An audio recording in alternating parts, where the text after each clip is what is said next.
Alhamdulillahilladzi arsala rasulahu bil huda wa dinil haq liyuzhirahu 'alad dini kulli wa kafa billahi syahida. Asyhadu an la ilaha illallah wa asyhadu anna Muhammadan abduhu wa rasuluh. Iwatu iman rahimakumullah.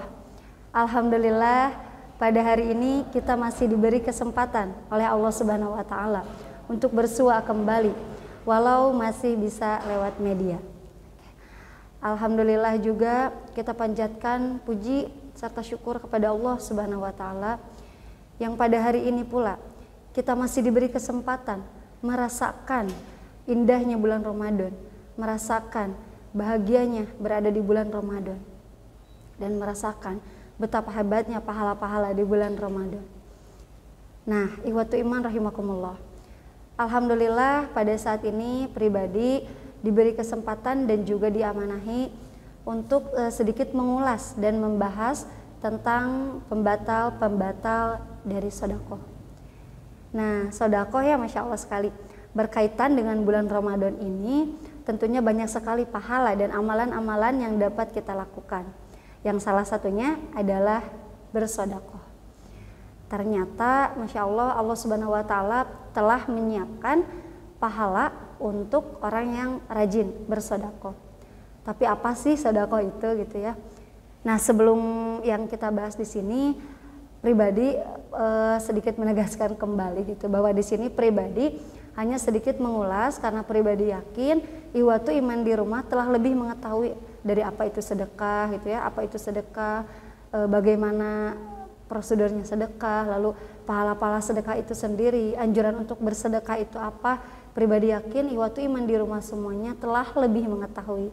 Maka kendati pun nanti iwatu iman menemukan sedikit kekeliruan atau banyaknya kekeliruan dari pribadi dari apa yang disampaikan, maka jangan sungkan-sungkan untuk dikoreksi. Nah, seperti itu. Nah, maka iwatu iman kita bahas dulu dari apakah gitu ya, dari mana sih sedekah itu asal arti katanya gitu. Nah, maka sedekah ini berasal dari kata sedekah atau soduko, yang artinya adalah benar. Jika diambil dari suku kata yang lain atau jika ditasrifkan, maka bisa diambil dikatakan gitu ya, diambil disadur gitu ya, dari sodako yasduku sodakotan gitu, yang artinya benar, seperti itu. Lalu ketika masuk pada wajan yang lain, sodako yusodiku tasdikon. Nah, di sini yang artinya bersodako. Mohon maaf ini jika ada kekeliruan, boleh dibetulkan oleh para ahlinya gitu ya. Nah, maka kalimat sodako menjadi bersodako itu ketika dimasukkan pada wajan sodako yusodiku. Nah, di sini artinya menjadi bersodako. Dari tadi yang artinya sodako soduko itu benar, lalu dimasukkan ke dalam wajan fa'ala gitu ya, sodako yusodiku tasdikon, itu menjadi bersodako. Nah, lalu apa sih kaitannya benar dengan bersodako itu sendiri? Ternyata dari pemahaman itu ada dalam salah satu buku gitu ya, di Risalah. Saya yakin iwatu iman sudah paham dan sudah sangat sering gitu membacanya. Maka sedekah ini sendiri dikatakan benar adalah karena sedekah itu adalah sesuatu yang dikeluarkan secara benar atau hal-hal yang dikeluarkan dengan benar gitu. Maka sedekah itu harus, yang dikeluarkan dari sedekah itu adalah harus sesuatu yang benar gitu ya. Jadi tidak bisa sesuatu yang salah atau sesuatu yang jelek dikatakan sedekah, tidak ya, tidak bisa. Dan sering juga kita pelajari di diniyah gitu ya, mungkin banyak guru diniyah ketika senyum itu adalah sedekah nih ya, seperti itu. Nah, kenapa sih senyum itu bisa dikatakan sedekah gitu? Ternyata sedekah ini tidak diartikan untuk nilai harta saja gitu, melainkan ketika kita mampu memiliki gestur tubuh yang baik kepada saudara kita, lalu kita mengeluarkan atau dapat membantu saudara kita dengan bantuan yang baik dan menyenangkan hati saudara kita, maka itu sudah bisa dinilai dengan sedekah. Nah, ikhwati iman, dinilai dari gestur tubuh yang baik saja seperti halnya kita senyum gitu ya, mengutarakan atau misal kita memiliki gestur tubuh yang baik, lalu kita menghadirkan senyuman kita kepada saudara kita yang sedang kesusahan. Nah, di situ pun kita sudah memiliki nilai sedekah, maka kita pun sudah mendapatkan pahala sedekah, pahala sedekah gitu ya. Lalu setelahnya, misalnya kita nih menolong saudara kita yang sedang kesusahan gitu ya, walaupun tidak melulu menggunakan harta. Kita menolong misalnya yang sedang ketika kita berkendaraan bermotor, gini ya, kalau kita ini campur ya bahasanya dengan bahasa Sunda, mohon maaf. Lalu kita misal mengalami kesulitan ketika di motor nih, baik itu ban kempes atau kita kehabisan bensin, lalu tiba-tiba ada yang menolong kita untuk ya menolonglah supaya berkendaraan motor kita tuh dapat laju gitu ya bersama-sama. Di step upaya bahasa Sunda nama geninya, di step gitu ya, dinaon lah. Nah itu ketika kita ditolong nih, nah betapa senangnya kan hati kita yang mendapatkan pertolongan gitu ketika di tengah jalan kita merasa kesusahan gitu. Nah maka itu pun sudah ada nilai sedekah di situ gitu ya, sudah bernilai sedekah. Lalu apa sih gitu ya anjuran dan kenapa sih kita harus bersedekah gitu? Dalam suatu hadis, dalam potongan hadis ada kalimat ittaqun nar walau bisyikki tamratin. Nah, kata Rasulullah Shallallahu Alaihi Wasallam, lindungilah keluarga kalian walaupun dengan jalan bersedekah gitu ya, walaupun hanya dengan sepotong biji kurma. Wow, saking Rasul menganjurkannya kita bersedekah, sok sanaos cenah jeung sapotong biji kurma oge sok sedekah. Begitu kata Rasulullah Shallallahu Alaihi Wasallam. Berarti saking apanya? Saking berharganya nilai pahala sedekah untuk kita, dan saking akan menyelamatkannya itu sedekah kepada diri kita di yaumul akhir nanti. Makanya Rasul begitu sangat menganjurkan kita untuk bersedekah. Seperti itu. Nah, maka ikhwati iman semua, tentunya selain dari anjuran itu, maka tentunya Allah Subhanahu wa taala dan Rasulullah Shallallahu alaihi wasallam menyimpan pahala yang sangat dahsyat untuk sedekah itu. Nah, ikhwati iman rahimakumullah, pahala sedekah itu sudah pernah kita ketahui ya, saya yakin gitu, bahwa Allah telah siapkan pintu surga khusus untuk ahli sedekah. Pintu surga khusus untuk ahli sedekah yang mana ketika nanti kita betul-betul melaksanakan sedekah dengan sebaik-baik sedekah ya, tidak ada riya di situ, maka insya Allah terbukalah pahala yang paling besar, yaitu yang paling kita nantikan, yaitu surganya Allah Subhanahu wa taala. Di mana surganya Allah Subhanahu wa taala ini dengan pintu khusus untuk ahli sedekah. Nah, lalu bisakah gitu ya di sini? Bisakah sedekah ini batal atau rusak? Tentu bisa. Lebar gitu ya. Lebarnya apa? Sayangnya apa gitu? Ketika kita ternyata sudah Allah hadiahkan pintu sedekah untuk yang benar-benar sedekahnya, untuk yang benar-benar amalan sedekahnya, tapi sangat disayangkan pintu surga ini bisa jadi kita tidak bisa masuk ke sini. Bisa jadi pahala-pahala sedekah ini gugur dengan apa? Nah, di sini ya kita akan membahas pembatal sedekah itu. Dengan kita angkat satu ayat dari Quran surah Al-Baqarah ayat 264. A'udzubillahi minasyaitonirrajim. Ya ayyuhalladzina amanu la tubtilu shadaqatikum bil manni wal adza. Nah, ini firman Allah Subhanahu wa taala. Kata Allah Subhanahu wa taala, wahai orang-orang yang beriman, janganlah kamu merusak, janganlah kamu menghilangkan, janganlah kamu membatalkan pahala sedekah kamu bil manni wal adza. Dengan apa? Dengan menyebut-nyebutnya dan menyakiti. Tentunya menyakiti orang yang menerima sedekah itu. Lalu kenapa ya ternyata dengan hanya menyebut-nyebut apa yang kita sedekahkan dan menyakiti orang yang kita beri sedekah itu akan membatalkan pahala sedekah kita. Sungguh sangat disayangkan ketika kita sudah banyak bersedekah tapi kita malah menyebut-nyebutnya gitu. Seperti apa sih gitu ya menyebut-nyebut di sini gitu. Nah, maka sambungan ayatnya adalah kallazi yunfiqu malahu ria'an nas. Nah, kallazi yunfiqu malahu, seperti orang-orang yang menginfakkan hartanya tapi ria'an nas, tapi dengan ria kepada manusia. Nah, di sini ternyata menyebut-nyebutnya di sini adalah dengan ada niatan di dalam hatinya untuk ria, sombong gitu ya. Nauzubillah min dzalik. Maka ketika kita sudah bersedekah, kita sudah menginfakkan harta kita, sudah mensedekahkan harta kita, namun ada niat di dalam hati gitu ya, ada terbesit rasa riya, maka disitulah pahala sedekah kita akan menjadi rusak, akan menjadi hilang, akan menjadi batal. Dan wala yu'minu billahi wal yaumil akhir, diibaratkannya seperti tidak beriman kepada Allah dan hari akhir. Kenapa bisa diibaratkan seperti itu gitu? Karena apa? Karena kadang ketika kita riya, maka kita berpikir bahwa ini semua milikku, ini semua milik saya. Lalu apa yang saya infakkan itu adalah milik saya infakkan. Padahal sejatinya apa yang ada di dunia ini, semua harta, semua milik, bahkan jasad kita pribadi, ini semuanya adalah milik Allah Subhanahu wa taala. Tidak ada satupun yang kita miliki di dunia ini. Sejatinya apa yang Allah titipkan kepada kita itu hanya Allah titipkan, bukan milik kita, tapi hanya titipan Allah Subhanahu wa taala.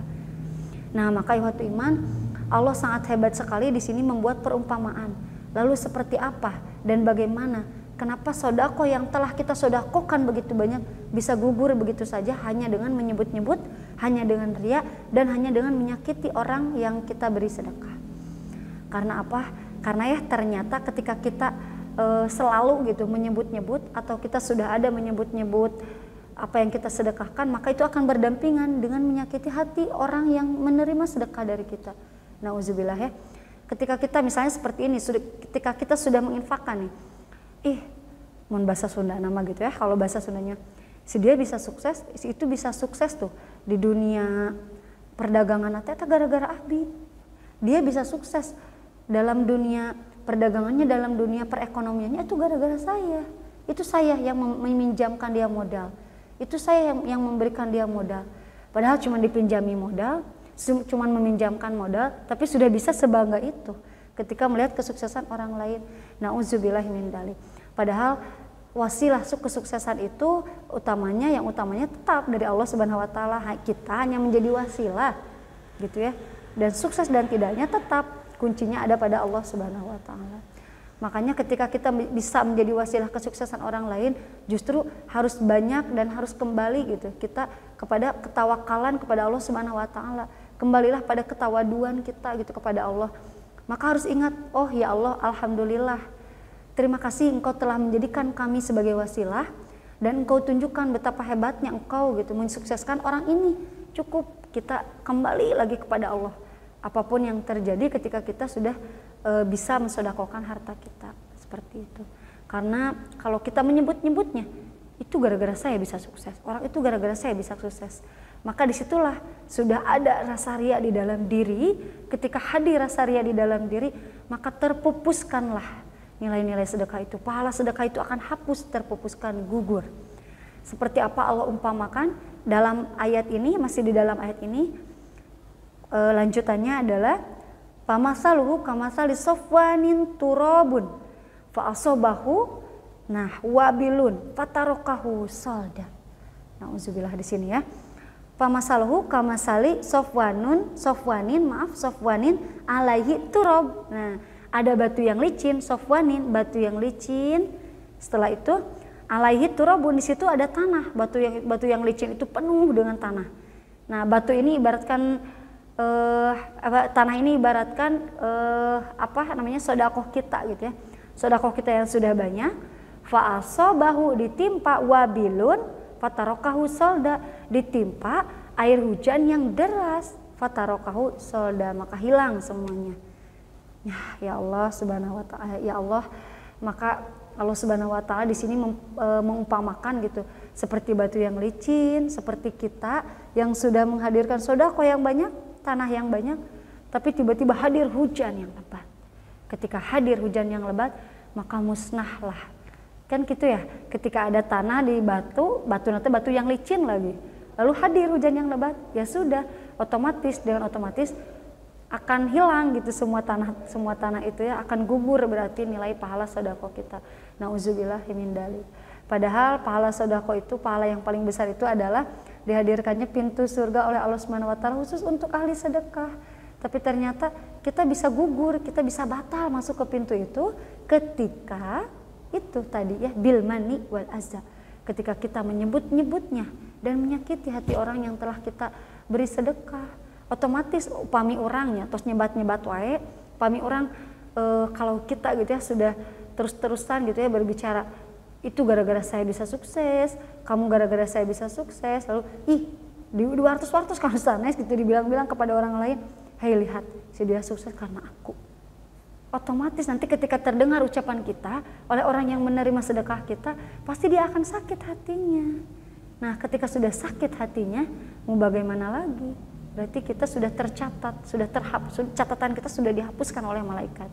Na'udzubillahi min dzalik. Mudah-mudahan kita terjauh dari sifat ria gitu. Apalagi ketika yang kita sedekahkan hanya sedikit gitu. Terus masa kali sakedik deh, gugur deh. Na'udzubillahi min dzalik. Sungguh sangat rugi sekali apabila kita berada pada golongan itu. Nah, maka di situ bagaimana sih supaya kita dapat menghindar dari sifat ria itu dan kita dapat termasuk pada golongan ahli sedekah sehingga dapat masuk surga pada pintu yang telah Allah sediakan. Di sini ada 5 poin perkara penting untuk kita dapat menghindar dari hal-hal tersebut. Yang pertama, biasakan ketika kita akan bersedekah yaitu ikhlas karena Allah Ta'ala. Nah ketika kita berusaha untuk ikhlas karena Allah Ta'ala, insya Allah ria itu akan bisa terpupuskan seperti itu. Lalu yang kedua, berasal dari harta yang halal dan baik. Nah di sini ya, karena kata Allah kalau kita ingin bersedekah, makan pun gini ya, kita harus dari yang halalan thayyiban, harus yang halal dan juga baik, tidak cukup halal. Tapi kita memiliki harta yang halal tapi diraih dengan cara yang baik. Maka insya Allah ketika kita sudah mampu meraih harta yang halal dengan cara yang baik, maka apa yang kita sedekahkan pun insya Allah itu apa yang baik-baik saja. Seperti itu. Lalu di poin yang ketiga ada harta terbaik dan paling disukai. Betul ya. Apa yang kita sedekahkan teh jangan asal sedekahkeun seperti misalnya ketika kita kita sedekahkan baju yang layak pakai. Nah seperti itu. Maka yang layak pakai itu sudah ada konotasinya, kita kasih garis bawah layak pakai. Maka yang layak pakai itu sungguh-sungguh yang masih layak dipakai, bukan ini mah membuang pakaian istilahnya. Biasalah tah nu soek sakedik anu naon sok pariceunan sok pasikeun kana sanes nu membutuhkan. Nah jangan mentang-mentang orang lain betul-betul butuh, seperti misalnya kita mengalami ada di satu daerah misalnya gempa bumi longsor atau apapun yang mengalami kejadian alam yang lain, lalu kita bersama-sama gitu ya di organisasi kita gitu, lalu kita berusaha untuk mengumpulkan pakaian-pakaian yang masih layak pakai. Makanya kita harus di situ berpikir, oh yang layak pakai benar-benar yang masih layak dipakai, maka benar-benar harta yang benar-benar kita cintai, bukan harta-harta yang ingin kita buang, bukan harta-harta buangan, tapi benda-benda harta-harta yang benar-benar kita cintai sehingga orang lain pun menerima dengan penuh rasa sukacita. Seperti itu. Lalu di poin keempat, jangan berharap dapat balasan yang lebih. Nah ketika kita bersedekah, mudah-mudahan engke upami misal orang membutuhkan bantuan si itu kersa ngebantu abi, jangan. Makanya ketika kita memberi sedekah atau ketika kita beramal soleh, ketika kita bersedekah dengan amal sebaik-baik amal, jangan berharap balasan dari orang lain. Jangan berharap balasan dari orang yang kita sedekahkan. Nah, lalu lanjut ke poin yang kelima.